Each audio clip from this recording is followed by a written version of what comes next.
bills include.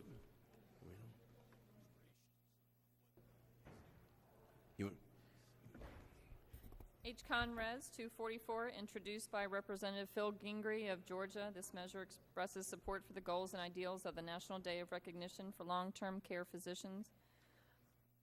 I have a manager's amendment at the desk that makes some technical changes to this resolution, and I ask unanimous consent that this amendment be adopted and considered as a base text.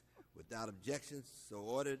H-Res 1040, introduced by Representative Vic Snyder of Arkansas.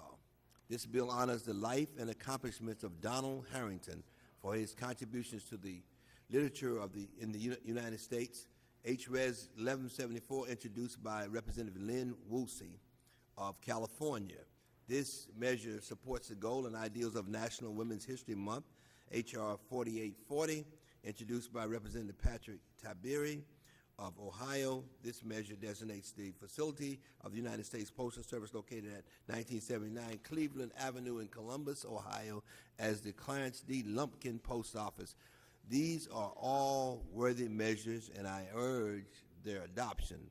Does the ranking member have any comments on these great ideas and great naming of these institutions by these outstanding members of the United States Congress? Yes, I do, Mr. Chairman. Mr. Chairman, I'd like to thank you for holding this business meeting, and we have reviewed the postal namings and resolutions as amended and find that they meet the requirements of the committee.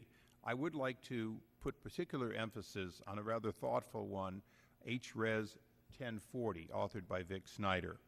As I reviewed the accomplishments of Donald Harrington, I found a life story that I believe is an example of where when Congress takes a moment to note the life and accomplishments of individuals, it costs us virtually nothing. One might say it even fills the empty time, so often on the floor. But when I looked at a man who, as a 12-year-old, lost his hearing and yet did not lose his ability to think and to create, whether it was his first novel, The Cherry Pit, or the more than a dozen additional novels he authored throughout his life, he did represent somebody who overcame adversity and who added to the enjoyment of generations before us and generations to come. So I'd like to thank the chairman, but particularly note Mr. Snyder's attentiveness to this individual after his passing. And with that, I yield back and urge support for all the bills. I thank the gentleman from California, ranking member, for his statement. I ask unanimous consent that the measures previously described be reported favorably by the committee without objections. So ordered. This concludes our business for today. The committee stands adjourned.